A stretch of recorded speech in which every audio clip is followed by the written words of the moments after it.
आज हम बात करेंगे कंप्यूटर एप्लीकेशंस के चैप्टर नंबर 1 इंटरनेट बेसिक्स की। और यहाँ पे हम बेसिकली बात करते हैं कुछ ऐसे टर्म्स, ऐसे टॉपिक्स या ऐसे कह लो टर्म्स जो आपके एग्जाम में डायरेक्टली क्वेश्चंस पूछे जा सकते हैं जिनसे। और साथ ही हम बात करेंगे कुछ ऐसे वर्ड्स की जो आंसर में या कह लो आपकी डेफिनेशन में अगर होते हैं तो आपका आंसर बाकी आंसर से इफेक्टिव लगता है। तो आज की क्लास शुरू करते हैं। क्लास आज हमने बात करना है इंटरनेट बेसिक्स। क्या होता है भैया इंटरनेट बेसिक्स? इंटरनेट बेसिक्स में टर्म्स आते हैं, प्रोटोकॉल्स आते हैं। ठीक है, प्रोटोकॉल्स और टर्म्स क्या होते हैं आगे देखेंगे। अभी इंटरनेट में सबसे पहला टर्म होता है भैया, पहले तो आपको पता होना चाहिए कि इंटरनेट क्या होता है। इंटरनेट क्या होता है? It is a world wide network of computers, यानी कि जब मल्टीपल कंप्यूटर्स आपस में कनेक्टेड हैं या मल्टीपल इलेक्ट्रॉनिक डिवाइसेस आपस में कनेक्टेड हैं तो उसको हम क्या कहते हैं? World wide network of computers, यानी कि वर्ल्ड में जितने भी कंप्यूटर्स हैं सारे कनेक्टेड है। दूसरा हमसे कह रहा है भैया विच अलाउ शेयरिंग इंफॉर्मेशन, यानी कि इंफॉर्मेशन शेयर करना। आपको गूगल से कोई इंफॉर्मेशन चाहिए होती है, आप अपने कंप्यूटर पे, डेस्कटॉप, लैपटॉप, टैबलेट, इवन आपके पीसीज में भी ये इंफॉर्मेशन आ जाती है। फिर कम्युनिकेशन बात भी कर सकते हैं, ठीक है। फिर services like email, website and online application, यानी कि आप वेबसाइट के थ्रू, कोई एप्लीकेशन के थ्रू आप इंटरनेट को एक्सेस कर रहे हो या इंटरनेट यूज कर रहे हो, दैट इज कॉल्ड इंटरनेट। देन हमसे पूछा भैया वर्ल्ड वाइड वेब क्या होता है? वर्ल्ड वाइड वेब होता है collection of web pages connected through hyperlink. अब हाइपरलिंक क्या होता है? देखो दो टर्म आते हैं, एक होता है हाइपर टेक्स्ट। ठीक है, हाइपर टेक्स्ट का काम होता है जब आप कोई भी टेक्स्ट आपको वेब पेज से मिलता है तो उसको हम बोलते हैं hyper text, whether it is connected to another web page or not, that is hypertext।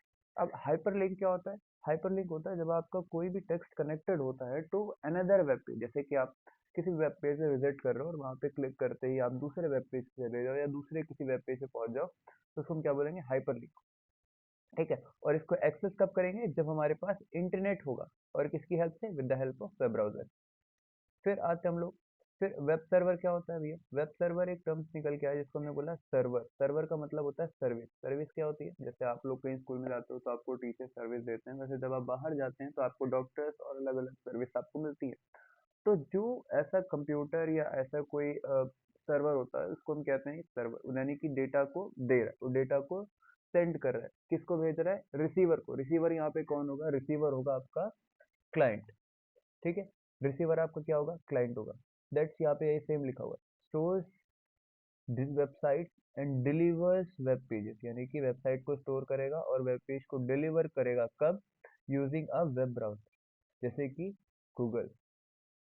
ठीक है, यहाँ से वेब पेज आपका भेजता है, आपके रिस्पॉन्सेज कहाँ से भेजता है? google.com करके। सभी लोग गूगल का यूज करते हैं, सभी को पता है गूगल क्या होता है।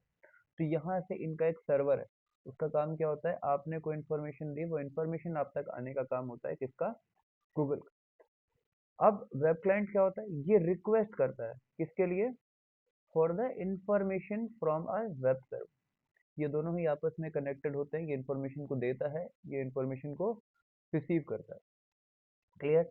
अब ये क्या है? ये it can be a device और सॉफ्टवेयर। डिवाइस जैसे कि आपका कंप्यूटर, लैपटॉप, पीसी, ये सारे आपके डिवाइसेस में आ जाएंगे। सॉफ्टवेयर जैसे कि आपके ब्राउजर, जितने भी ब्राउजर हैं सारे आपके किस में आएंगे? सॉफ्टवेयर में आ जाएंगे, जैसे कि क्रोम है या लैपटॉप है या आपका फ़ोन भी हो सकता है यहाँ पे। वैसे ही अब हम आते हैं वेबसाइट और वेब पेज क्या होता है। वेबसाइट होता है जब आप collection of related web pages stored on a web server, यानी कि जब आप बहुत सारे वेब पेजेस को किसी एक जगह पे स्टोर करते हो, that is identified by a common domain name. Domain name क्या होता है आगे भी बात करेंगे। तो अब ये जितने भी वेब पेजेस हैं सारे एक जगह पे एक डोमेन में कनेक्ट कलेक्टेड है, तो उसको हमने क्या नाम दे दिया? वेबसाइट का नाम दे दिया। अब वेब पेज क्या होता है?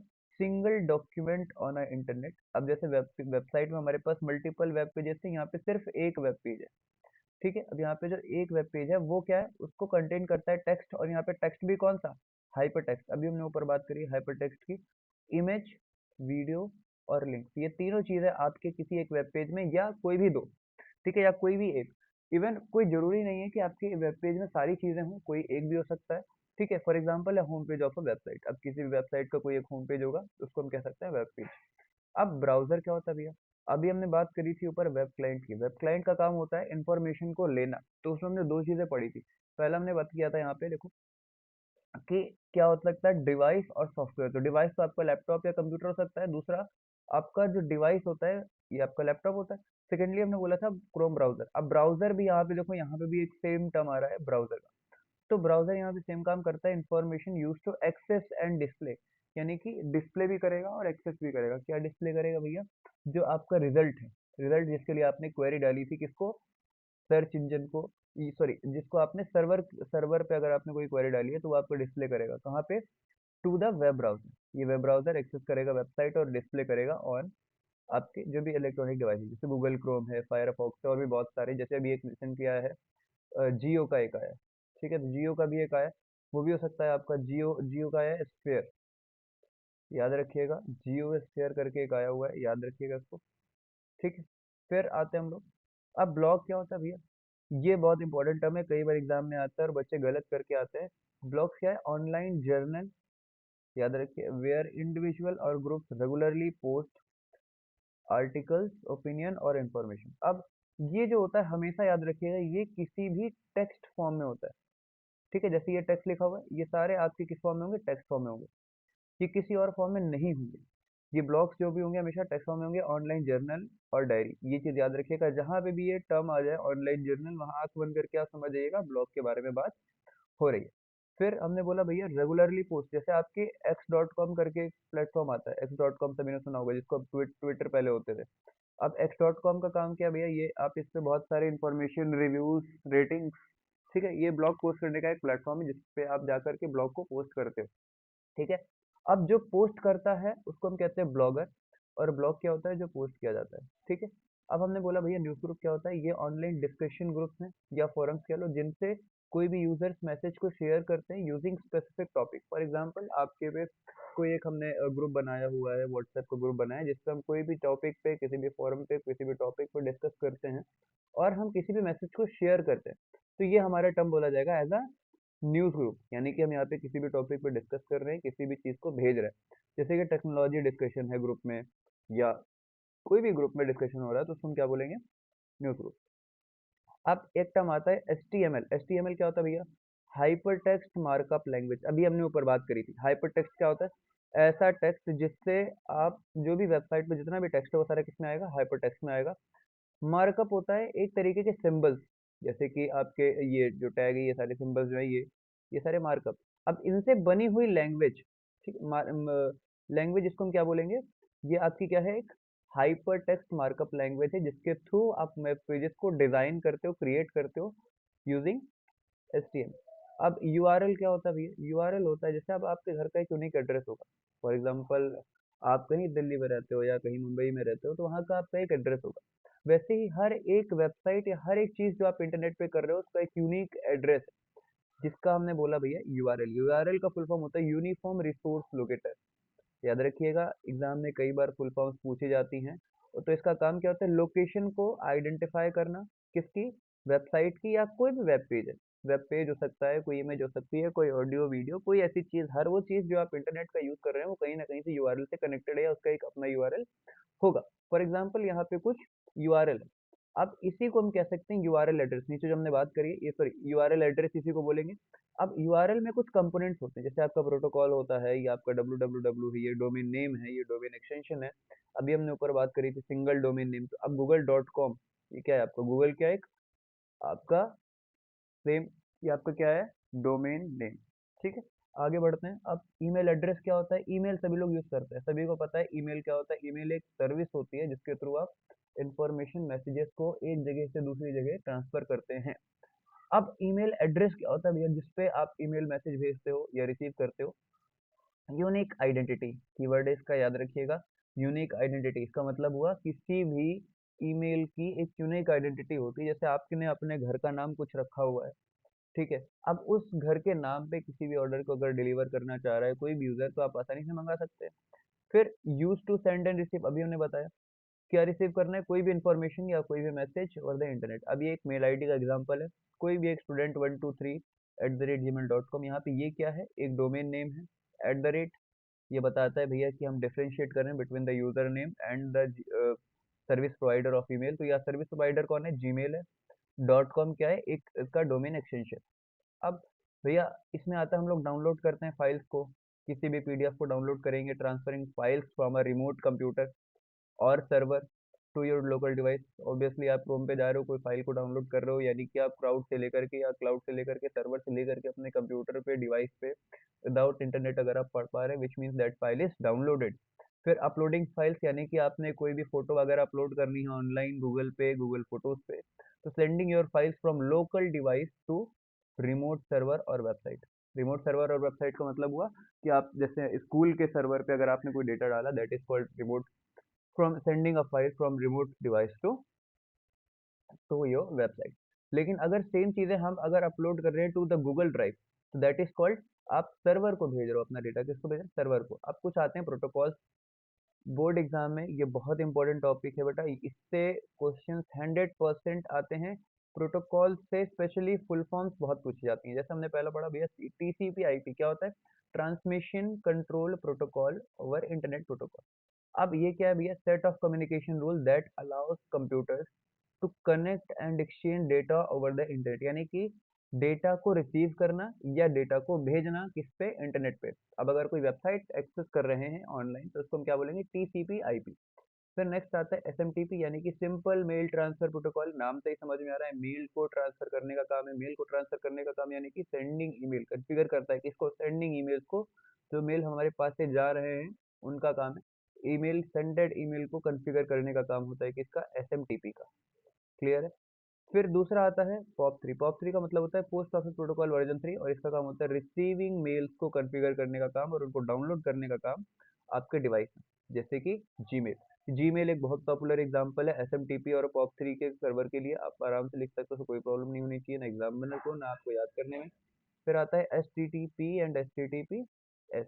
एस टी टी पी का मतलब होता है hyper text transfer protocol. Hyper text के बारे में भी हमने 2 बार ऊपर बताया। हाइपर टेक्स्ट जो कि टेक्स्ट आपकी वेबसाइट वेब पेजेस पे लिखा हुआ है, उसको हमने नाम दिया क्या, हाइपर टेक्स्ट। प्रोटोकॉल का मतलब होता है बेसिकली जिसने जिनके थ्रू आप कोई भी सर्विस को या कोई भी प्रोग्राम को रन करा रहे हो, जिससे रूल्स एंड रेगुलेशंस, जिससे कोई प्रोग्राम आपका सक्सेसफुली कंप्लीट हो रहा है। ठीक है, तो यहाँ पे एचटीटीपी होता है transferring web pages between server and web pages without encryption. याद रखिएगा, यहाँ पे कोई इंक्रिप्शन नहीं होता है, जिससे आपका डेटा लीक होने के चांसेस बहुत ज़्यादा बढ़ जाते हैं। ठीक है, आपका पेमेंट होता है वो क्रैश होने का डे, उसमें प्रॉब्लम हो सकती है कि आपका पेमेंट सही जगह पे ना पहुंचे, आपका डेटा गलत जगह पे जा सकता है। सिमिलरली एक चीज़ होती है H T T P S is a secured version, यानी कि यहाँ पे जो भी डेटा है वो सेफ होता है, वो इनक्रिप्टेड होता है। इनक्रिप्शन का मतलब होता है किसी एक डेटा को कोड लैंग्वेज में कन्वर्ट करना। फॉर एग्जाम्पल आपने व्हाट्सएप पे किसी को मैसेज भेजा, तो नीचे एंड में लिख के आता है end to end encrypted, that means कि वो डेटा जो है वो आपका एंड टू एंड एनक्रिप्टेड है, और उसके अंदर जितनी भी चीजें लिखी हुई है वो सारी क्या है, आपकी एंड टू एंड एनक्रिप्टेड है। वो डेटा आपकी डिवाइस से जाएगा, नेक्स्ट डिवाइस में पहुंचने के बाद में वो सारा का सारा डेटा फिर से डिक्रिप्ट होकर के उसके मोबाइल में पढ़ने लायक हो जाएगा। फिर एक प्रोटोकॉल आता है S S H, which mean secured shell या कह लो secured socket shell, which allows users to secure remote login और to another computer over a network. बात समझ में आ रही है सभी को, यहाँ पे रिमोट लॉगिन की बात करी जा रही है। यहाँ पे जहाँ कहीं भी रिमोट लॉगिन की बात होती है वहाँ पे एसएसएच। इसी से रिलेटेड एक आता है टेलनेट। टेलनेट का भी सेम काम होता है, रिमोटली लॉगिन के लिए इसका यूज होता है। फिर एसएफटीपी का मतलब होता है securely transfer file between the computers using encrypted connection. SFTP यानी कि secured file transfer protocol. FTP यानी कि file transfer protocol, it transfer files between two computers, यानी कि फाइल को ट्रांसफर करने का काम एफटीपी का है। फिर एससीपी यानी कि सिक्योर्ड कॉपी प्रोटोकॉल, ये कॉपी करता है किसको, फाइल्स को कॉपी करता है using computers using SSH protocol, जिसको मैंने अभी ऊपर नाम बताया। एसएसएच का होता है सिक्योर्ड सॉकेट सेल, यानी कि सिक्योर्ड सेल या कह लो सिक्योर्ड सॉकेट सेल। ठीक है, अब टेलनेट का काम है रिमोटली लॉगिन जब भी हम करते हैं तो टेलनेट का यूज होता है। फॉर एग्जांपल आपका एक सॉफ्टवेयर हम बता रहे हैं, एग्जाम में लास्ट ईयर ये सेम क्वेश्चन आया था, जिसको हम बोलते हैं एनी डेस्क। ठीक है, एनी डेस्क का काम होता है रिमोटली लॉगिन करना। क्या रिमोटली लॉगिन करना, आपका जो भी सर्वर है अगर आप लॉगिन कर रहे हो तो वहाँ पे एनी डेस्क नाम का एक प्रोटोकॉल आता है। फिर आता है भैया इंफॉर्मेशन रिट्रीवल। क्या होता है, जब आप इंफॉर्मेशन को एक्सेस करते हो या उनको रेक्टिफाई करते हो यूजिंग टेक्स्ट इमेज और वीडियोस, टेक्स्ट देख करके कोई एक नोट्स बना रहे हो आप, तो उसको हमने क्या बोला, इंफॉर्मेशन रिट्रीवल। अब सर्च इंजन क्या होता है भैया, सर्च इंजन होता है जिससे कि आप लोकेट करते हो, क्या लोकेट करते हो भैया, वेबसाइट और इंफॉर्मेशन कहाँ पे, इंटरनेट पे। और वो भी कौन कौन से हो सकते हैं एग्जाम्पल, गूगल, बिंज। बिंज किसका है भैया, माइक्रोसॉफ्ट का है। फिर फाइंडिंग पीपल ऑन इंटरनेट बहुत आसान टॉपिक है। सोशल मीडिया, कोई भी आप उसमें ऐप लिख सकते हैं, Facebook, LinkedIn, Twitter, WhatsApp, sorry WhatsApp नहीं आएगा, इंस्टाग्राम आ सकता है आपका, व्हाट्सएप आ सकता है। ठीक है, इस तरीके से आपके बहुत सारे यहाँ पे ऐप्स आ सकते हैं। अब ये तो बात हो गई भैया कि इंटरनेट में कितने बेसिक टर्म्स होते हैं, प्रोटोकॉल्स क्या होते हैं। अब इन्हीं प्रोटोकॉल्स को आप लोग एग्जाम में लिख सकते हो, लाइक एसएफटीपी, एससीपी, टेलनेट, ये सारे जो प्रोटोकॉल्स ही आपके एग्जाम में पूछे जाते हैं और ये बहुत इंपॉर्टेंट है कि आप इनमें जितने भी कीवर्ड है उनको जरूर मेंशन करिए। ठीक है, दैट्स इट। आगे हम बात करेंगे अभी कि जो क्वेश्चंस प्रीवियस ईयरली पूछे गए हैं या ऐसे क्वेश्चंस जिनको बोर्ड एग्जाम में पूछा गया है, उनके बारे में बात करेंगे।